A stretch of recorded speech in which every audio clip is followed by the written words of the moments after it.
বুবলিকে নিয়ে নতুন করে বার্তা দিয়ে এই কি বললেন শাকিব খান। হ্যালো ভিউয়ার্স, বিস্তারিত জানতে চ্যানেলটি সাবস্ক্রাইব করে সম্পূর্ণ ভিডিওটি দেখতে থাকুন। সুপ্রিয় দর্শক, ঢাকাই সিনেমার অন্যতম ব্যস্ত অভিনেত্রী স্বপ্ন ম্যাসুম বুবলি, তাকে নিয়ে সোশ্যাল মিডিয়ায় আলোচনা শেষ নেই, পাশাপাশি দর্শকদের প্রশংসা পাচ্ছে। তিনি বর্তমানে একাধিক সিনেমার কাজে ব্যস্ত রয়েছেন, পাশাপাশি শাকিব খানকে ঘিরে সোশ্যাল মিডিয়ায় আলোচনা রয়েছেন।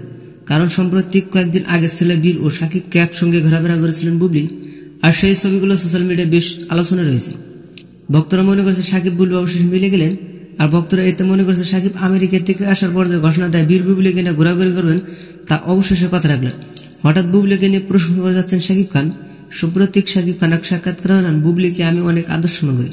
শাকিব খান আরো বলেন, বুবলির কোনো আশা অপূর্ণত রাখবো না। হঠাৎ বুবলিকে নিয়ে এত প্রশংসা করে যাচ্ছেন শাকিব খান। তো বন্ধুরা, শাকিব খানের এমন কথা শুনে আপনি কি ভাবছেন সেটা ভেবে কমেন্ট করতে পারেন নিচে কমেন্ট বক্সে। ধন্যবাদ পুরো ভিডিওটি উপভোগ করার জন্য।